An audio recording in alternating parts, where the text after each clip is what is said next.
Welcome to A Celtic State of Mind. I'm Paul John Dykes, and for the first time in a while, I'm welcoming Callum McFadden to the show. It's for the charity weekender. You've been involved before. How are you, Callum?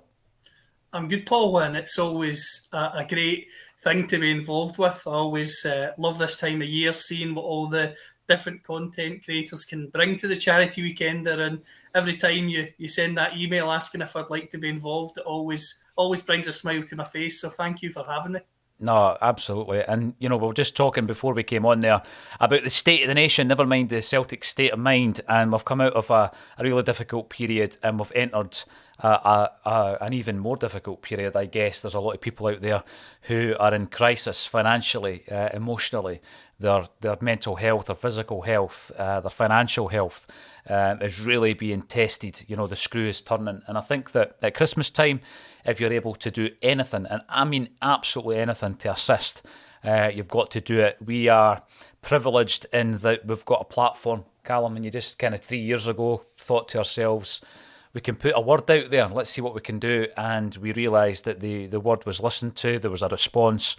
And this is going to happen annually. Listen, we could make, like we did last year, 30 grand, or we could make 500 quid. Whatever we make is going to make a difference, and that is the message here. Underneath the video, whilst Callum and I are talking football, talking shop, there are two links I want you to pay attention to, please, ladies and gentlemen. The first one is our charity single, The Glory and the Dream, as performed by The Wakes and Carly Connor, written by JJ Gilmore of The Silencers and Gary John Kane from The Proclaimers. It's a song that has been sitting in a vault for 35 years since Celtic's centenary season, and we've brought it back to life. You can download it. Every single penny of that goes to the charity fundraiser, which is St Mary's of the Calton. It's the chapel where Celtic were formed. It's the birthplace of our great football club, and there's a separate donation link if you wish to donate anything further than your 99 pence download. Please enjoy the single. I hope that at some point in the future, my dream would be you walk into an Irish boozer in Glasgow or anywhere in the world and somebody is on that stage singing the song, or you hear it at Celtic Park. You can dream. I mean, it wasn't me that wrote it or sang it, you'll be glad to hear, Callum. So there is a chance that those people, far more talented than me, will hear their song. We're going to do a half-term report on Ange Postecoglou. I'm saying it's half-term. There's been a wee break in proceedings with the World Cup and all that kind of stuff, Callum. But let's have a wee chat about Ange's second season, the sophomore season, it might be called. And he really is turning the screw, not only on his own squad, but on the challengers, Rangers, who obviously have lost a manager this season on account of the fact that they're not able to compete with the Ange Postecoglou juggernaut. We're going to rock through his signings, the performances of his players, and at the end, you can give him a mark. Now, let's do it A, B, C, D. Let's do that. You can give pluses and minuses as well. We'll start off then with the transfers that we've made this season from the beginning of the campaign. Last season it was so busy, Callum. He really had to get the bodies in. This season we start off with the three loanees who have been made permanent. We've got Daizen Maeda, who has come in at 1.6 million, an astonishing figure. Cameron Carter-Vickers, £6 million fee, worth every single penny. And a wee bit later than that, he kept us waiting. Jota came in from Benfica for a reported 6.4 million, there or thereabouts. So the three loanees that have been made permanent. Give me your half-term report card on those three guys.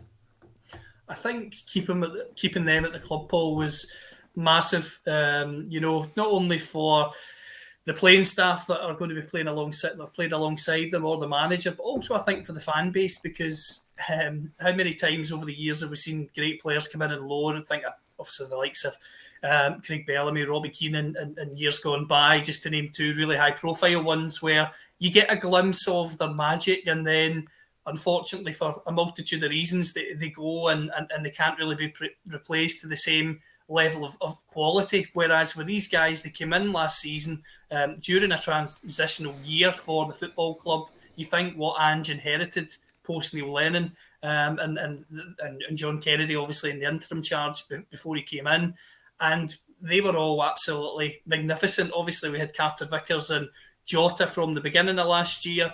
They were superb, and then obviously Maeda comes in and midway through the season and makes an incredible impact. And they've carried that on this season. I would say Jota obviously had a niggle towards the end of the break there, but he's produced some really incredible moments this season, some fantastic goals, especially in the home games that have wrestled into that top corner and get everyone off their feet. And for me, Paul Carter-Vickers is the best centre-back in the country by a distance, in my opinion. Obviously, Moritz Jens has come in. I'm sure we'll get to him soon. And Starfelt's played alongside the massive Stephen Welsh. But for me, I'm much more confident and calm when Cameron Carter-Vickers is playing. So for me, he's definitely an A. I know he's, again, had a wee niggle himself. But as I say, I think Celtic are a better all-round team when he plays. Yeah, absolutely. I think that when Carter-Vickers is in the heart of that defence, there's a coolness, there's a calmness, a composure. And I'm going to use a couple of examples that Paddy Sinnott and I were talking about previously, because you brought up loans that have worked for us previously. And then there's loans that you would have loved the players to have stayed. And I think Craig Bellamy comes into that category, Robbie Keane comes into that category. Before I move on to the three players you've just mentioned, Paddy and I had a right good debate about this, actually. We looked through all the loan deals from Craig Bellamy up to the present day, because I think we're using the loan market really well at the moment. We haven't always done that. There's been a whole host of loanees that came and went and so forth. So I'm going to ask you then, would you put Paddy Roberts in the category of loanees that got away, or do you think that he came, he saw, he did well, and it was time for him to go? So, Paddy Roberts, what do you reckon?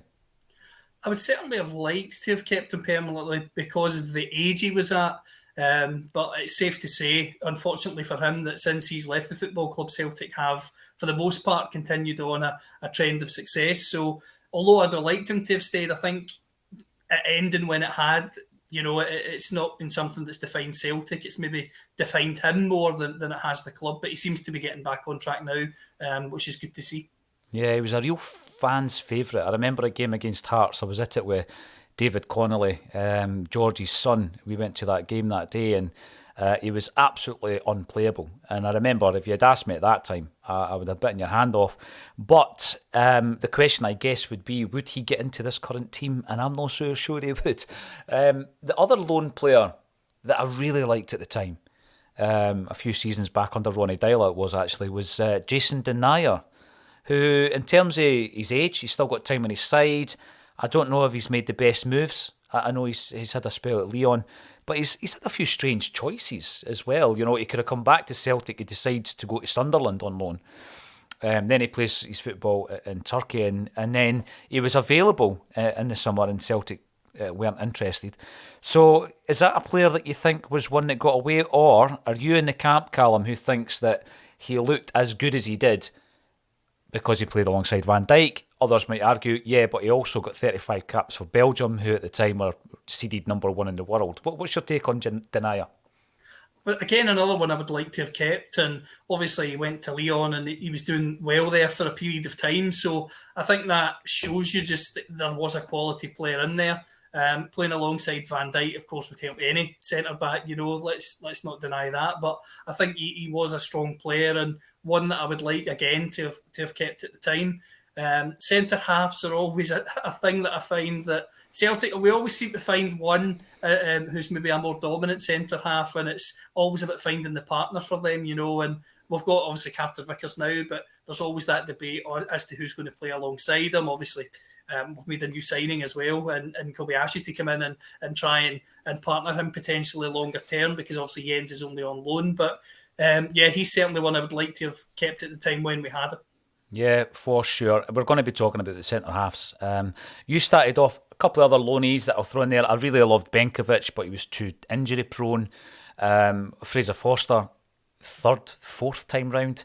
It would have been great to keep him. The fact we didn't started a ball rolling with regards to the final season under Lenny. We won't talk about that one though, Callum. I think we've done that one to death when we failed to win the league title.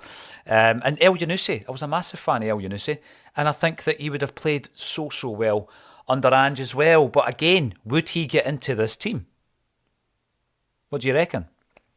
I don't think he would. I think he was a player who impressed me a lot when he was at the club. Obviously, I even remember the game against Hibs in the semi-final at Hampden, where he was really a key man on that day, and really showcased his technical talent as well as his drive and determination. And again, a player that, yes, I think would have succeeded under Ange, but I think he enjoys the high intensity that Maeda can bring. He obviously gets that from Jota as well.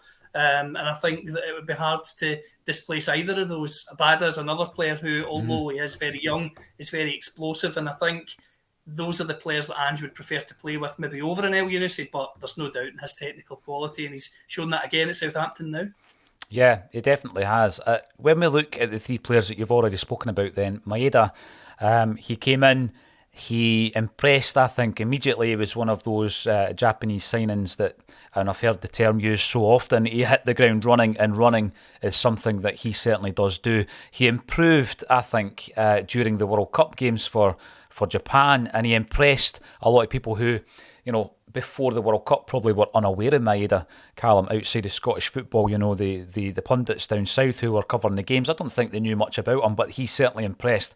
And it was great to hear the likes of Ferdinand and that type of player, who, by the way, I love Rio Ferdinand, and he's got a lot of respect for Celtic, speaking so highly of Maeda.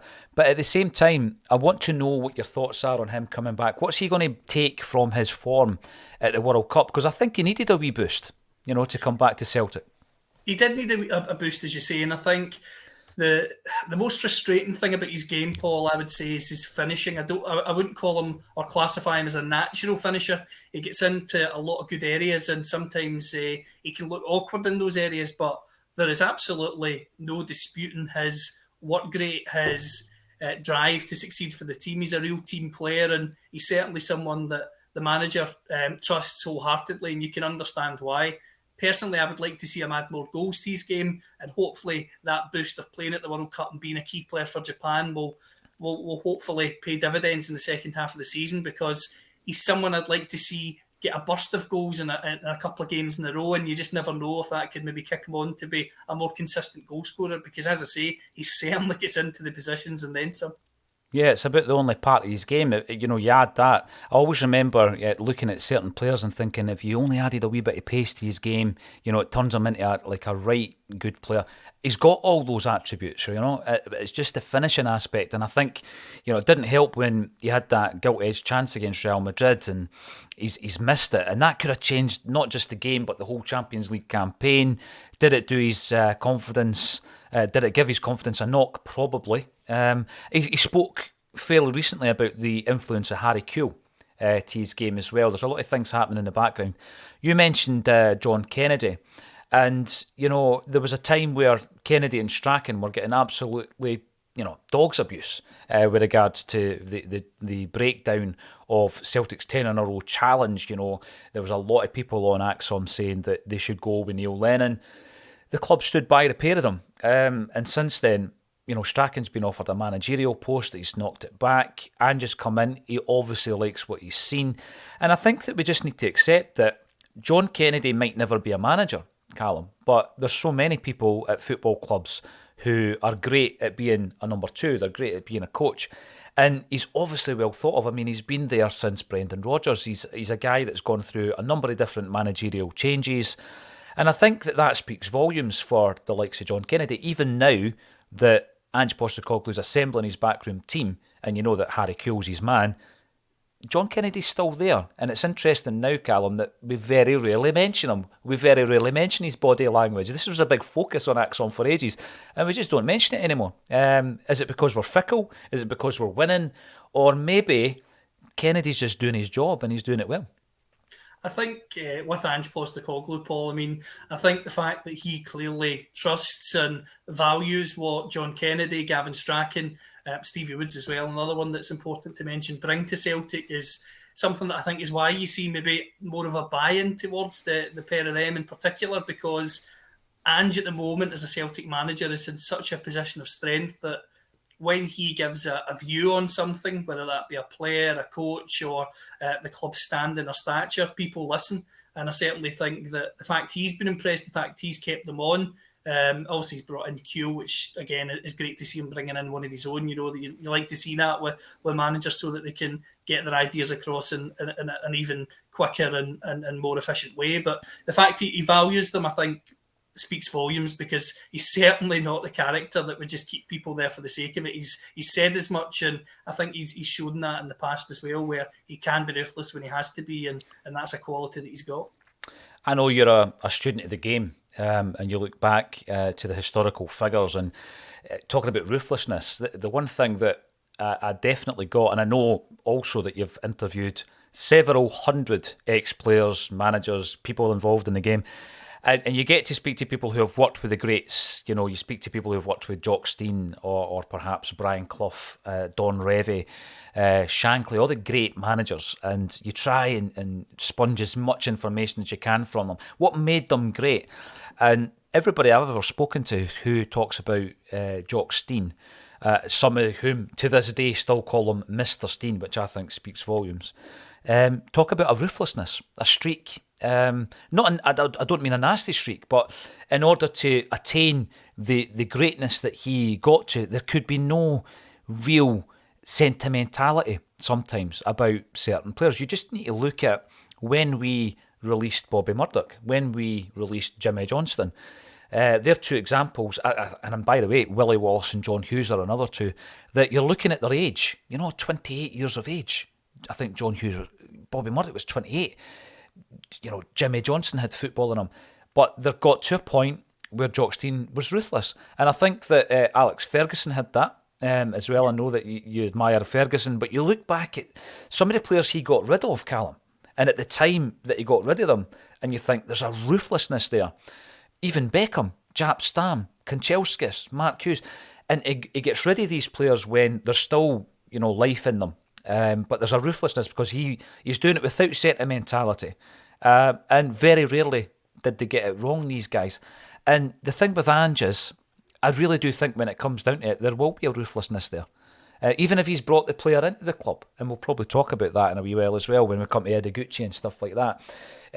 You quite rightly said Carter Vickers. I mean, £6 million. We were talking in the summer about which one are we going to keep. Is it going to be Carter Vickers? Is it going to be Jota? I really didn't think that we were going to keep both of them, but we did, and I thought that was a huge statement. There was obviously the financial outlay, but that's as close to a marquee signing as you're going to get these days with Celtic. And Carter Vickers, for me, if we were to look at his World Cup performance, didn't put a foot wrong, just didn't get enough game time. What do you think he's going to bring back from the World Cup? I think he will come back from the World Cup slightly frustrated that he didn't get more game time, but I don't think that'll be a negative. I think that'll drive him on even more so to really succeed and prove his point to Greg Berhalter, obviously the US coach. I was stunned, as so many were, that he wasn't starting more games. Obviously, Tim Ream was there and Zimmerman. And I think even when he came in, you saw that he didn't look out of place. And for me, should have, as I say, been on the pitch more. But I think, as I say, he'll come back and he'll be even more determined than ever to sort of put in top performances to say to Greg Berhalter, look, you made a mistake at this tournament. Don't be doing that again, whether it be in the Gold Cup or whatever major tournament comes next for the US, because he's certainly a player who has shown at Celtic so far that he has what it takes to be a leader and be a key player within this team. And I'm sure that'll only continue to grow into next season as well. Yeah, for sure. And again, these players we're talking about have got time on their side. There are some players that were brought in who are the wrong side of 25. That sounds shocking that I'm going to say that. It's been a long time since I was on the right side of 25. But with regards to if there's a player recruitment model, we have brought in guys like Giakoumakis and Kyogo who, are getting into their later 20s, as if that's old. And these other guys like CCV and Jota, they might be looking at the next tournament. I know Jota got into the long list with regards to Portugal in the squad there. CCV's made a World Cup final appearance. Absolutely tremendous. Maeda has made and scored at a World Cup final tournament. Jota, I think, his form this season, I know that he's been criticised a wee bit actually about his Champions League form, but I think over the piece, I think he's been more consistent than he was last season. But I still think the best is yet to come from him. I think in the second half of this season and moving into next season, he's got he's got it in him to be sensational, Callum, and I think we're going to see a lot more of that from Jota. Yeah, absolutely. He's a player who gets you out of your seat. You know, when he gets the ball, you just think that something is going to happen, and more often than not, something will happen.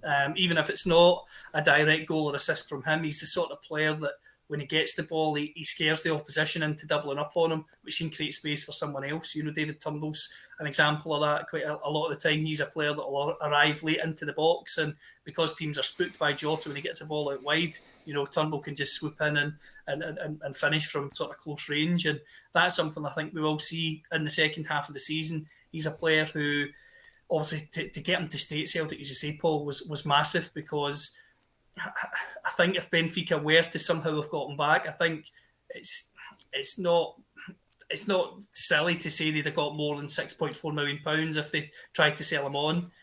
So to get him is fantastic. If he can develop, obviously, this season, going into next season, another couple of seasons, hopefully from a Celtic perspective, then I think he's one that will go for big money in the future. But I think Celtic will reap the rewards of that talent, obviously, in the meantime. And I know he's had criticism for the Champions League, but I think the Champions League campaign was a big learning curve for so many of our current squad. The Champions League, obviously, due to the financial difference between Celtic and not just Celtic, but so many clubs in Europe compared to the real so-called elite, you know, is massive now because of TV deals in the domestic leagues and obviously the money they get for normally being at the business end of the Champions League. I think it's a great learning curve, and I think Celtic will be stronger next season. And I think it was admirable as well that Ange Postecoglou, to his credit, never mentioned the financial disparity as an excuse. Bruges have shown this season that it doesn't need to be an excuse, but I do think it was a learning curve in the sense that Celtic haven't been at that level consistently for a long time, and hopefully under Ange we can see the club back in the Champions League consistently so that improvements can be made, because I know a lot of people are saying you've got a talented squad, but if you've not been at that level for a few years, then it can take a bit of time to get used to it. But overall, over the piece, I felt we acquitted ourselves well in that Champions League campaign. The only frustration from my point of view was the Shakhtar game away. I really felt that was a missed opportunity. I thought we played really well in the night, and we should have got more than just a point. But that's football, you know, if you don't take your chances, unfortunately, the result comes back to bite you. That for me, those two games, I think, were the two that you were looking at. And I know it's a step up in standard, but they're the two games you're thinking, if we can sort them out and bring those points back, then we're going to have a chance. You know, before the Champions League campaign, was a writing off the Real Madrid games? Probably. You'd be mad not to, you know what I mean? Although I think the disappointment of the kind of heavy defeat in the Bernabeu is something that will be a disappointment. I just don't like Celtic getting turned over. And I know that, yeah, we scored a goal and Jota celebrated it and everything else, but that game at home was the missed opportunity against Real Madrid. And I think we let ourselves down in the other two fixtures, to be fair, but there were other scenarios that were taking place within those games. And I think that with regards to what you said about Jota, the best is yet to come. The big key matter, the key factor for me is if he was to have got into that Portugal squad, even if he didn't play, it would have put him into a category, I think, in terms of the interest that we're going to get in certain players. And it might have sped up that interest in Jota. The interest will come. There's been a few players that have come in this season in Ange's second campaign that haven't played a great deal of football yet. And I don't see it being an issue, to be honest with you. The first one is Benjamin Siegrist, a player who, you know, at Dundee United, he really did impress. I think that, you know, when we signed him and we're thinking he's a backup, at the beginning of the season I'm thinking to myself, at what point is he going to push for a place in the team? And there's been a couple of moments this season where people have moaned about, on Acsom, moaned about Joe Hart. I don't think I'm at that point yet where I don't think Joe Hart should be playing, but I think the way it's been managed with Siegrist getting the League Cup games, and I'll be interested to see if that continues in the semi-final, for this season at least, makes sense. Do you think Siegrist will be satisfied with that, though? Because obviously you're now in a situation where you're trying to keep players happy. He's used to playing every single week at Dundee United. And, you know, outside of the Celtic squad and potentially the Rangers squad, he was one of the best performers out there. I mean, we've seen his shot-stopping ability. He's got attributes to his game, maybe that Joe Hart doesn't, and vice versa. But I've not seen enough of him, Callum. although I don't see that as an issue. How happy do you think Siegrist will be so far, or do you think he'll be at that stage where he wants more game time? I think he will naturally want more game time, but I think he is willing to be patient. I think he's got Joe Hart in front of him, who's had an exceptional career.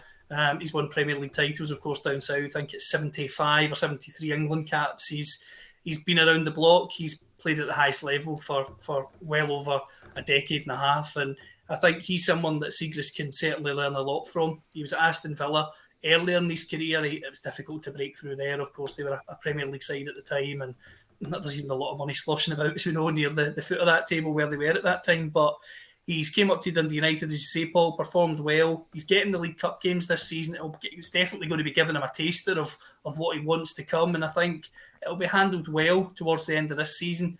I don't think it's controversial to say that I don't think Joe Hart will be the starting goalkeeper for Celtic next season. I think that's just natural with the age he's at. I think he is someone who I think would be accepting of that, in the sense that he seems to be a very good character around the place. He's certainly a leader in the dressing room, and I think he knows eventually that transition, that handing over of the baton will come. Whether that is to Siegrist longer term or another goalkeeper, it remains to be seen. But I certainly think Siegrist will gradually get opportunities to show what he's worth at Celtic, and whether he can take that number one jersey in the medium term, because age is still on his side, because he's still young enough for a goalkeeper. He is coming up to late 20s, nearly 30, but he's not old by any means when it comes to a goalkeeper when you consider Joe Hart's 36, 37.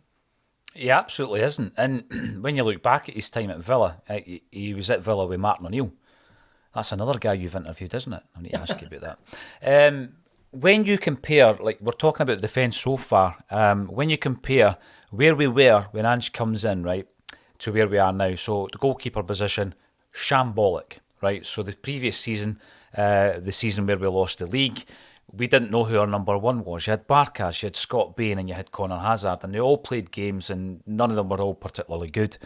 And then what we've got now is Siegrist and Joe Hart.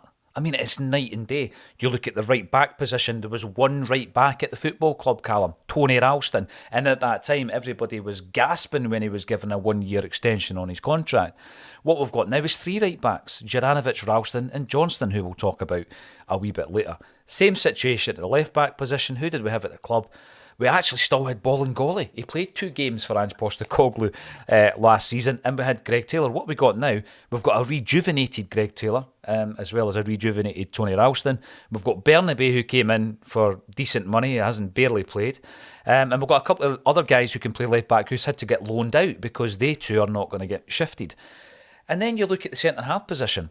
We were in such dire straits in that area of the park last season that we start the Champions League campaign with Near Beaton once again playing centre half, right?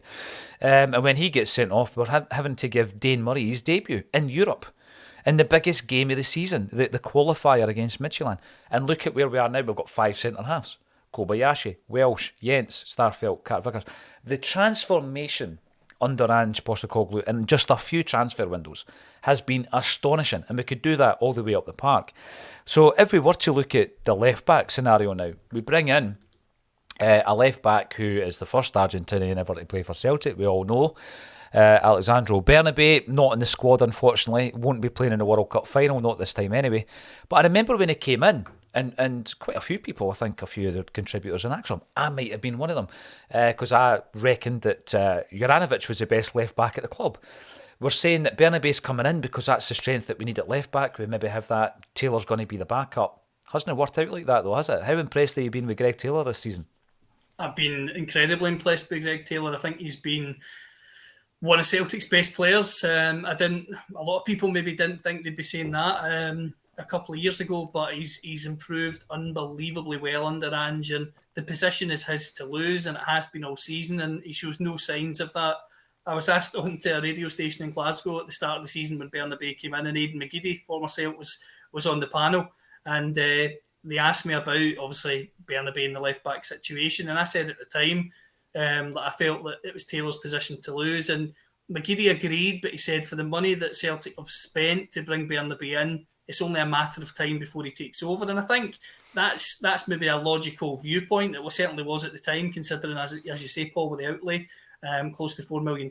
But I mean, Taylor's been immense. He's been a real leader within that Celtic team. He's certainly grown in stature. As a player at Celtic, he looks far more comfortable now. In a Celtic jersey, he looks like a Celtic player now, whereas there was always that debate, is he Celtic class? Is he quite there? Is he not?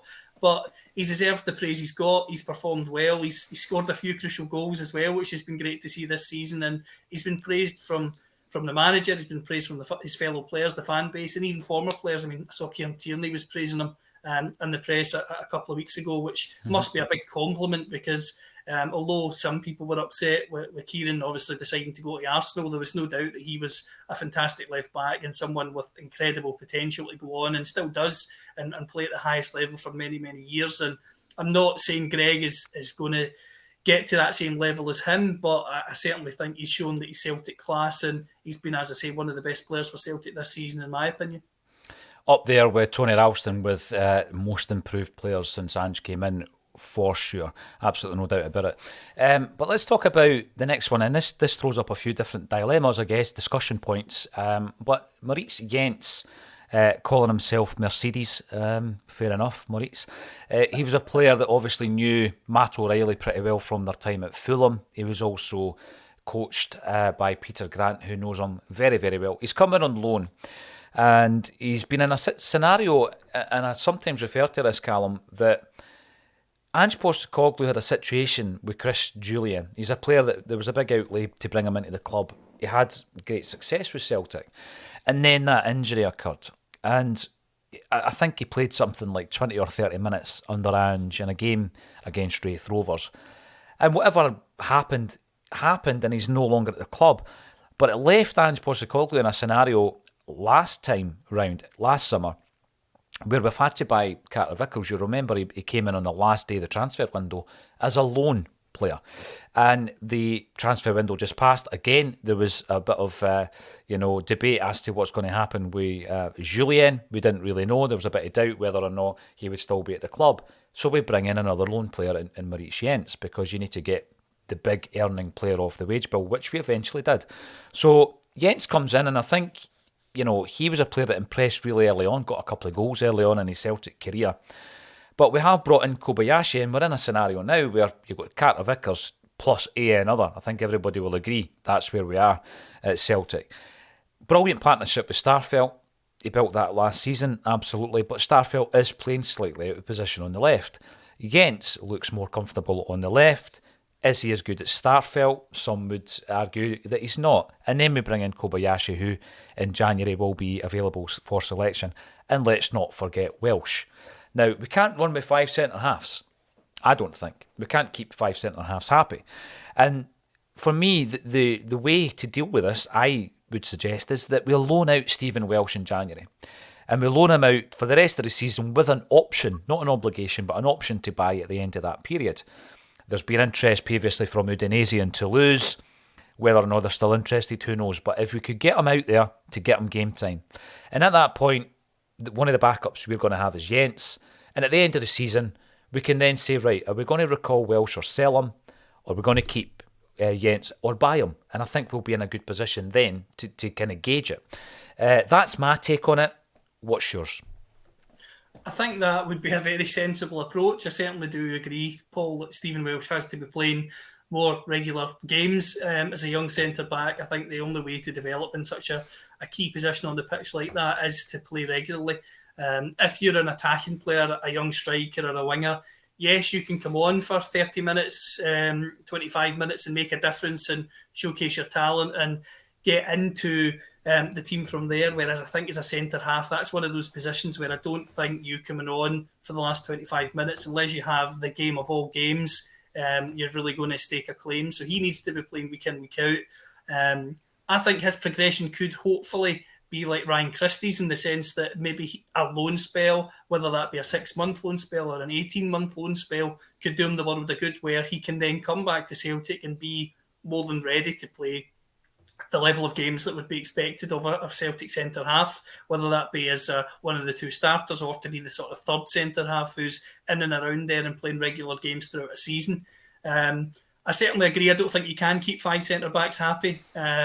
Unfortunately, we're not in European competition after Christmas, so I certainly don't. But again, you just simply can't keep 5 happy, considering the League Cup is already at the business end, and you've got the League and the Scottish Cup to go. So I certainly think something will need to happen there. A loan spell would make sense for Wales, considering that Jens is on loan and it's unlikely that you would send them back. So I think the way you've articulated that, Paul, is a sensible approach, and one that I think, in all honesty, I would go with as well. Not as a cop-out, just because I can see the sense of you loan him out, you've got the option to have him back, and you've got Jens there and you've got the option to buy him. It would make sense for all parties as far as I'm concerned.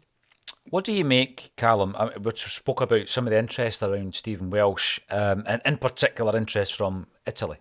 What do you make of this generation of Scottish talents going to Italy? And I've called Liam Henderson a bit of a progenitor of that, a trailblazer. He goes out there, and at that point you're thinking, a Scottish player in Italy? Fantastic. How's this going to work out? And he's done so well. A couple of moves over there as well. And other players have followed him. Aaron Hickey's gone over there. Lewis Ferguson and Josh Doig. And they're all going over and playing particularly well. And they're interested in Stephen Welsh. What do you make of that? Where do you think that interest comes from? Is it Liam Henderson's success that's paved the way? I certainly think Henderson's success has been something that has definitely caught the eye of the Italian clubs, because Scottish football a lot of the time is criticised for maybe not valuing its talents to the level that it should. And I think that's certainly going to interest leagues like Italy, where obviously the bigger clubs, your Napoli, Juventus and Milan clubs, maybe have top dollar to spend compared to maybe what players cost in Scotland. But some of the other sides, Bologna, of course, where Hickey went, they maybe don't have that money to spend, so they are maybe looking for better value. And I think Scotland can certainly offer that. It'd be interesting with the Welsh situation, Paul, with Italy. If those players hadn't went there, would that be a move he would even consider? You know, he's a relatively young guy. I assume grew up in Scotland his whole life. You know, he's maybe not something he'd consider, but now he's seen a pathway for Hickey to get to the Premier League from there.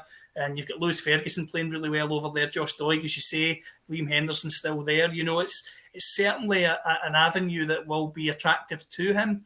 And it's something that obviously could be to the benefit of Celtic, because if he was to go out on loan for 6 months there, as I say, maybe even 18 months, you never know, you could extend that, then it could benefit Celtic in the long term by having him back. Or if he goes out there and plays really well, then you've got a sell-on value for a player who maybe isn't ready at this current moment to be one of the starting centre halves. So it could be a win-win for all parties. I just love the bravery of Henderson, you know, because he was, I'm not going to say he was the first ever, but he was the first to go out there.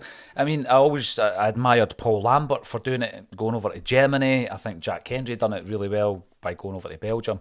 And young footballers need to look at that as an example and think, you know, I can turn my entire career around. I can learn a new language. I can steep myself in a new culture and a new environment. And go and work professionally somewhere else.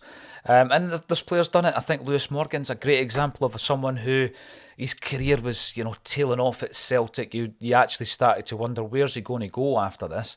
And then he's revitalised by going over to the States. Fantastic. And, you know, Ryan Gauld as well. I mean, let's not forget Ryan Gauld has gone away, and although he's maybe written off his international career under Stevie Clarke, he's playing games, he's getting plaudits and accolades, and I think, you know, if I was a young footballer, and as I say, it's been a long time since I could call myself that, I would be looking abroad, particularly now. You know, it seems to be in vogue at the moment that Scottish football talent is going to Italy, and I think Stevie Welsh needs to go over there, although he's not got the kind of complexion it would take to the sunshine. He needs to watch that, because obviously even in Scotland he gets a wee bit kind of like red and rosy around the cheeks, so you need to watch that for sure. I remember at this particular moment we've brought in big signings in Carter Vickers and Jota, a wee bit of the unknown with Burnaby. Maeda, we knew what we were getting. We got it at a great fee, and we brought in Siegrist as a freebie and Jens as a loan. And following that up, we bring in Aaron Mooy. And I remember the reaction on Acsom To be fair, I thought it was really, really balanced. There was somebody on the Facebook group the other day going on about our reaction or our overreaction to Mooy signing. I don't think that was the case at all. And sometimes if there is an overreaction somewhere in the Celtic world, everybody gets kind of tarred with the same brush. Certainly for myself, I thought it's a no-brainer. You've got a guy coming in there that Ange knows pretty well, at international level at least. He's a player that's played at a very high level. Maybe the only concern was the fact that where his career had gone, and the fact that there'd been a period where he hadn't played competitively for a while. But he's come in and I think he's proved Ange absolutely right. I mean, he was a free transfer. We've actually made money from him playing in the World Cup. And his World Cup performances as well. Another player that should be coming back to Celtic fully confident. What was your initial take on him signing, and how impressed or otherwise have you been since he came to the club? I think on a free transfer, it is a no-brainer. The manager knows the player very well. He adds experience. We've talked about some of the players coming in being at the right side of 25, even some that you'd maybe say are the wrong side. They're still under 30. They're relatively experienced. I mean, Giakoumakis, for instance, when you look at his career, obviously he succeeded in the Netherlands, but before that he was bouncing around from sort of club to club in his native Greece, among others, So in terms of top level experience, maybe, although he was experienced in age, he didn't really have that in terms of European pedigree. But Mooy's a player who's been around. Obviously, he's played well at Brighton before. I know, obviously, he went out to China, as a lot of footballers did, for obvious reasons. But he certainly is a player with the World Cup on the horizon who had a lot to prove, in the sense that if he wants to play at a World Cup, he has to play. He's going to have to play well. And coming in at Celtic, it's tough coming into that midfield. Before Callum McGregor got injured, would he have played as often as he has done? I would argue probably not, because McGregor, as we all know, is an instant pick. He's a real driving force, and he is the leader of the club in many ways. But I think Mooy's done relatively well for Celtic. He certainly grew in confidence as the games went on. When he came in, there was a noticeable difference that he tended to play the game at his own pace rather than maybe the rock and roll tempo that you're used to under Ange. But you need different players for different situations, and he was a calming influence off the bench where he was getting those cameos initially. But to be fair to him, he's proven that he's able to start games, and I was impressed with him at the World Cup as well. I think he's someone who clearly thrives on being a starter and playing in a slightly deeper role now, as he is getting a little bit older, but it certainly seems to suit him because he is comfortable on the ball. He rarely gets flustered, and that's something that's always useful to have for any central midfielder. So I think we'll see even more from him in the second half of the season, and it might go back to being some of those cameos rather than full starts, but you're going to need a squad to win any league title, and he's certainly going to be someone who's going to be a key member of that squad. No doubt. And another thing that strikes me, Callum, is he must be a manager's dream. Low maintenance, right? Aaron, you're not playing today. You're on the bench. No complaints, no huffiness, no chucking the toys at the pram. He strikes me as being that type of player. I think we've got that type of player in Tony Ralston as well. Perhaps that's down to the fact that for a number of years he was written off, and he's now in this period of his career where he's very much part of this first team. There was a time in the past, if Ralston had been named in a European game or a chat, you might have been quite concerned with that. I don't think we have any concerns. Some people might argue that he's a downgrade on, I keep hearing this, he's a downgrade on Juranovic. Listen, he may well be a downgrade on Juranovic. He may well be. But what I would say about Ralston is the mental fortitude of that man to come through that period of his career where everybody wrote him off. Everybody.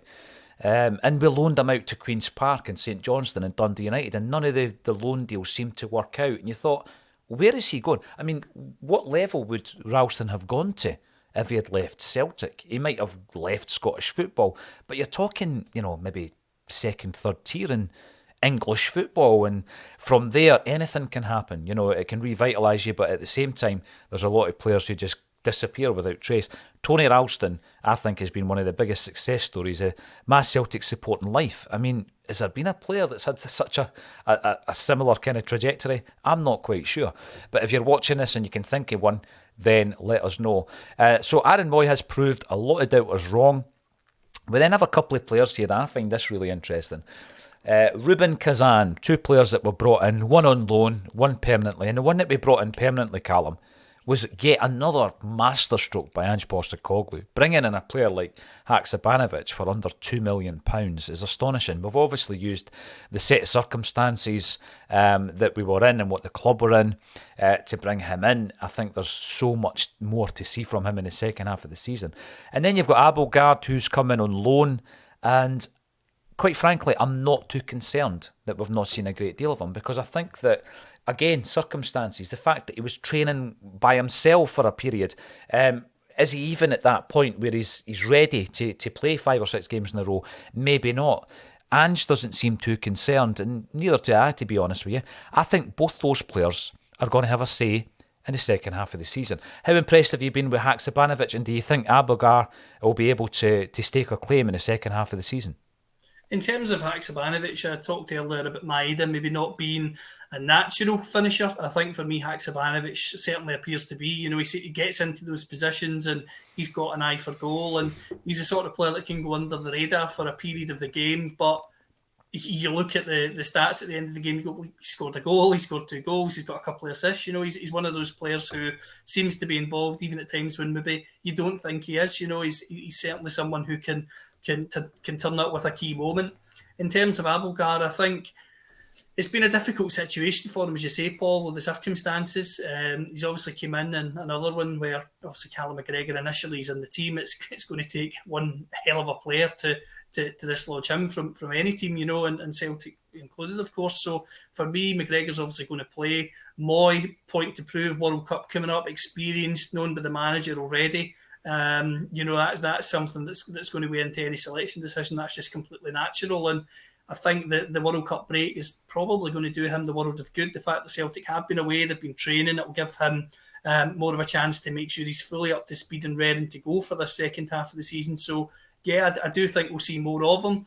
Does that mean he'll become an automatic pick and be someone that the club are absolutely desperate to sign permanently? Who knows? But the ball's certainly going to be in his court, because there will be rotation in the second half of the season, and he might start similar to Mooy, where it starts with 25, 30-minute cameos and then builds into starts. And obviously, as I say, it'll be up to him to prove his worth when he gets those starts. But I certainly don't think people should write him off, because Celtic have been winning games. They've been really strong over the piece, and if you've got a winning team, then it is going to be harder to get in. If Celtic were losing games, then we would have seen probably much more of them, because that throw the dice comes in management when you're losing games. But Celtic have played well consistently this season.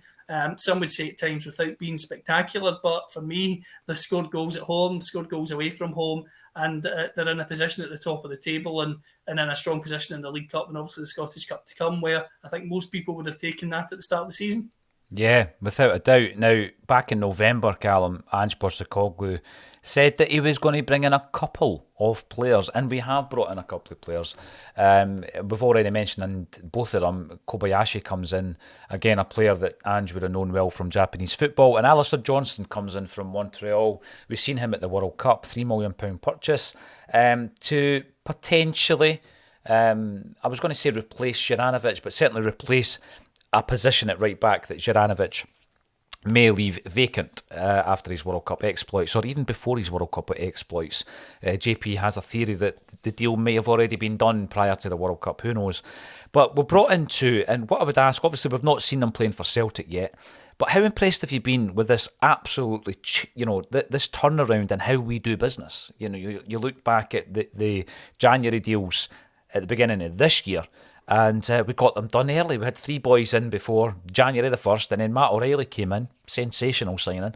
And we've got these 2 guys in before January the 1st. I mean, how impressed have you been with that? Because that was always a big criticism that we had. We always left things late. We were buying players for the Champions League in the pre-season rather than the previous January. It looks as though we're doing things a wee bit differently now, Cal. I think teams that recruit with a structured plan and recruit early tend to have real success. Obviously there's no guarantee, but examples that spring to mind from English football in the last sort of 5 to 10 years, I remember when Mourinho came back to Chelsea and he brought in Costa and Fabregas very early in his first window. gets that spine of the team, and off they go and they win the title. You look at even Manchester City this season with the signing of Erling Haaland. You know, they didn't let that drag on to be a real competition between the European heavyweights. They got the deal done, and they probably will reap the rewards from it. And it's good to see Celtic at our level getting that sort of business done early, because any football club that succeeds has to have a clear identity and a clear plan. If you are in the market on deadline day looking for 4 or 5 players, then something's gone badly wrong, you know, because at the end of the day, there should be a plan in place there. The manager should know what he wants to do when it comes to a particular style or a particular age range of player or whatever it may be. And Ange certainly seems to have had that. You know, he's used the Japanese market well, which is great to see, because at the end of the day, every manager that comes into a football club should be able to lean on their expertise from a field they've been in. A lot of people talk about maybe a sporting director having total power at a football club. Yeah, I can understand the argument for that, but I think it has to be a hybrid. I think if you've got a manager like Ange Postecoglou, who knows a very unique and relatively untapped market for UK football, then why not exploit that? Because at the end of the day, if you don't exploit it, eventually someone else will. And Celtic have done that brilliantly under Ange, and they've also signed players who maybe have been under the radar. I mean, we talk about Jota there earlier, Paul, you know, a player who comes in on loan. A lot of people, I don't think, would have been shouting from the rooftops that they knew an awful lot about him. Now they certainly do. Carter Vickers is another one where, yes, he'd obviously been in and out at Tottenham, getting games here and there, but he certainly wasn't an established name as such to people up and down the length and breadth of the UK and Ireland, you know. But he comes into Celtic and establishes himself as a leader and someone who's going to continue to go forward. So it's great to see Celtic being forward thinking. And in relation to Juranovic, if he is to leave and they've got Johnson in now, then again, for me, you never want to see good players leave your football club, but it has to be a positive that there's a plan in place that's been executed there if that is going to happen. Because how often have we seen in football where a team loses a key player and they're scrambling about trying to get third, fourth choices because they can't get who they really want, whereas Celtic appear to have wanted Johnson. In his interview with Acsom and others at the fan media conference, he's talking about they showed interest a number of months ago. And that's great to see, because it shows you that the plan was there. It's not just a case of scramble and get him. The contact was made months ago with Montreal. They've kept tabs on him, and the deal's been done prior to January. So for me, that's only a positive. It is. And, you know, I can just imagine Ange Postecoglou, and this is taken from the way that he is in press conferences, the answers that he gives. I think he's always box office, but I don't think he would be interested in the razzmatazz of the transfer deadline day and everything that goes with it. I don't think he'll be bothered with all that nonsense, and he's the type of person who'll be sitting in his house having already done all the business with his feet up, you know, and that'll be the end of it, and it'll all be done early doors. I've been asking over the last few weeks in relation to the amount of players that we have out on loan and whether or not you see a future for any of these guys at Celtic Park. Some of them may seem obvious, but I'm going to run through them in any case. And there are 10 that we have out on loan at the moment, 10 first-team players anyway, with first-team experience. We've got Barkas, Scales, Montgomery, Soro, Urigide, Kenny, first-team experience, albeit in friendly games, Ayeti, Shaw and Mikey Johnson. I said 10. We did have Ben Wiley out on loan, but he has come back from that loan deal. So from those players, Callum, is there any that are standing out that you think, you know what, they might still have a future at Celtic if they come back? You know, there's a few in there that I certainly don't expect to see back in a Celtic jersey. What's your thoughts? I think one of the players that maybe you could have thought about if it hadn't been for the depth of quality at centre-back was maybe Liam Scales, in the sense that certainly seems to be very highly rated by the Aberdeen fans. They seem to be desperate to keep him.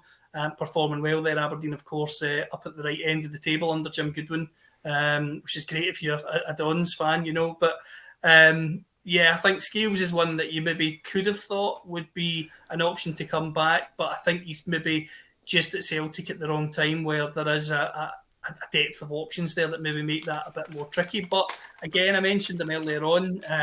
It could be a Christie situation where he goes out again for another season on loan. Things might change, and then he could eventually come back. So he's still young enough to make a difference, you know, whether that's at Celtic or elsewhere. So he's one that I would say potentially. The others, no, I wouldn't confidently say, Paul, that they're going to come back and make a difference at Celtic or play regular games.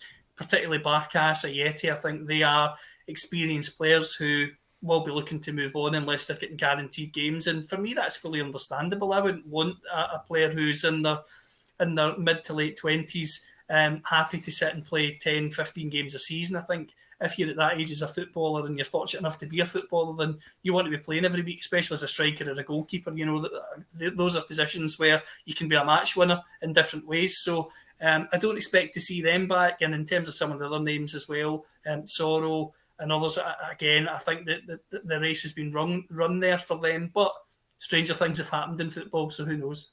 Yeah, I agree with that. And I think that, the likes of Albion Ayeti, for example, I go back to who we could have signed. That's a whole podcast in itself, a whole show. Ivan Toney could have been a Celtic player, but we went for Ayeti. And I think a lot of it comes down also to hunger.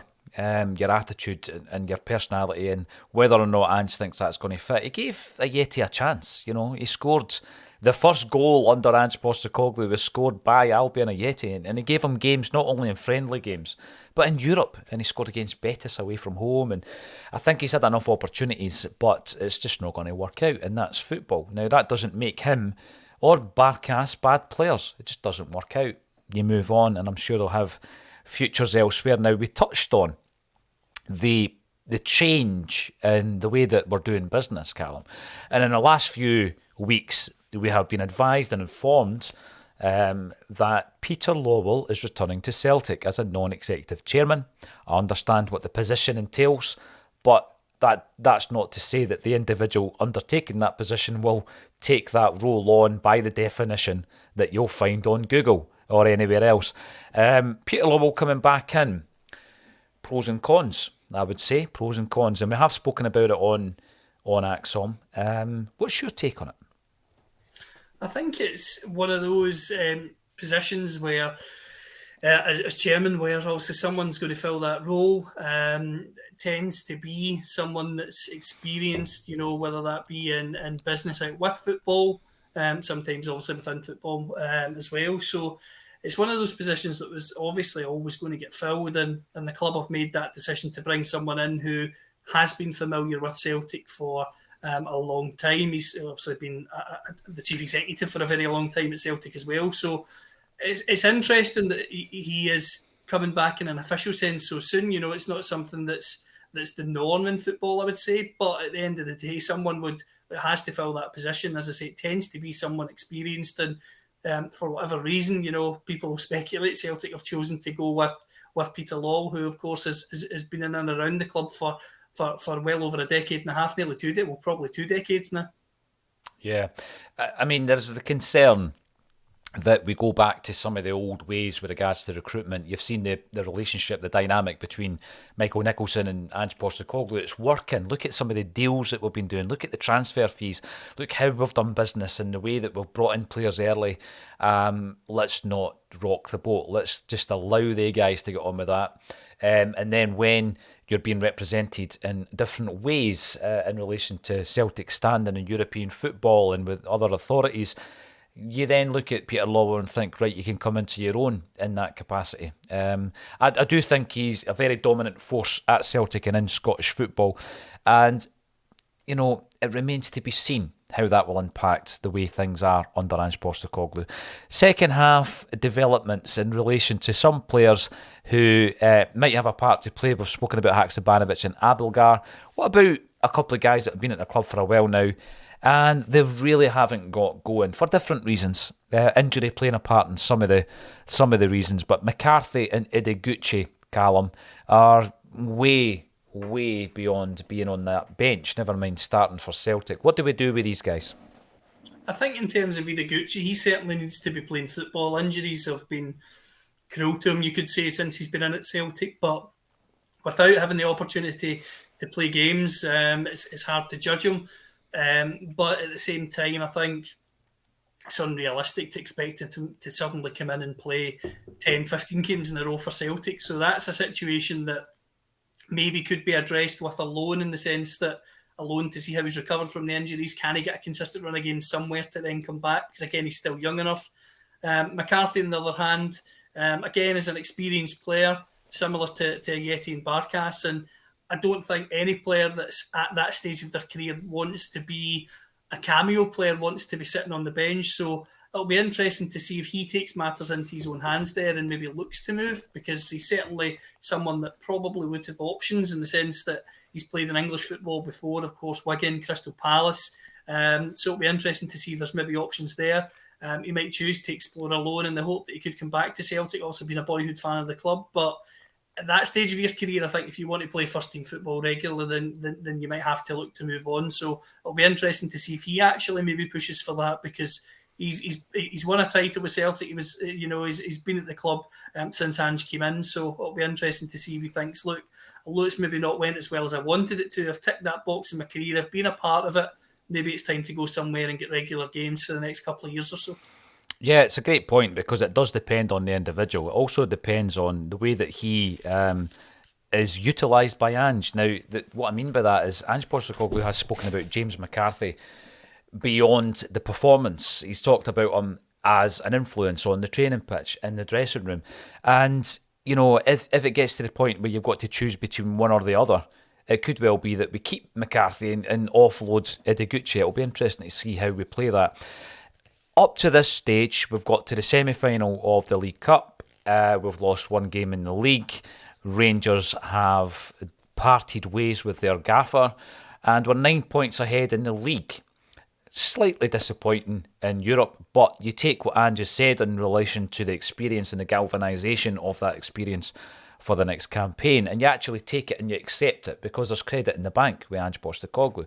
If at this stage I was to ask you to grade the season, Callum McFadden, what do you give Ange Postecoglou? Do you know, I would go A-, and the reason I give it the minus is because of the European campaign, particularly those Shakhtar games. I would like to have seen more in those games, particularly that away game. The amount of chances, it just was so frustrating that night. Although normally you'd be delighted with a point away from home in Europe, it was a frustrating night. I felt there was more to be had from there. But other than that, slight minus. I mean, top of the league by 9 points. You're in a semi-final League Cup, the Scottish Cup's to come. Domestically, is there much more that you can do? I mean, people might argue you could be double figures, you could be this or that, but it's one of those where if you were to say to someone that started the season in all competitions domestically, 9 points clear at the festive period, then I think you would take that. I think you would say that's an A. And as I say, the only reason I put in the minus in is because I would like to have seen a wee bit more in Europe in terms of us being clinical. We certainly created plenty of chances, as the stats showed. A lot of people, journalists across Europe, have been talking about Celtic as a case study in terms of having a lot of expected goals without actually converting them. So it's certainly going to be interesting to see how we get on in Europe next season. But overall, Paul, as I say, A- for me. Domestically very strong. Europe a slight disappointment, but the experience gain should hopefully benefit the club in the long run. Yeah, Callum, it's been a very quick hour catching up with you. It's always an absolute pleasure to have you on A Celtic State of Mind. You're coming in for part of the charity weekender where we're raising cash for St Mary's of the Calton in the East End of Glasgow, which is where Celtic were born. That's the birthplace of the club. And, we were down there recently filming the video. Oh, there's a wee clue for you. Filming the video for The Glory and the Dream, which is available for download for 99 pence underneath this video. The release date is actually Monday. You can watch the full video, the promotional video on the channel, but you can pre-save it underneath this video. You can also donate to the fundraiser. We're hoping to raise as much as possible for St Mary's. And just so that you know where the money actually goes, yes, it helps the church run. It helps it to function, in terms of the heating of the place, the maintenance of the building, beautiful building as it is, by the way. But it also helps with the community work that they do within the communities. And, some of the work they do goes under the radar because they don't shout about it from the rooftops, Callum. They help people in dire need, be that through financial distress or domestic distress or the fact that there's addiction issues or mental health issues. And they're there, and they're always there, to quote a great man from the Calton in Tommy Burns. So thanks so much for getting involved, Callum. It's always an absolute pleasure. And thanks everybody for your support. And hopefully you're enjoying the charity weekender and you can download the single. And hopefully, Callum, it's not a year before you're back on Acsom, mate. Absolutely. Always happy to come on anytime, and thanks for having me. A pleasure, mate. A pleasure.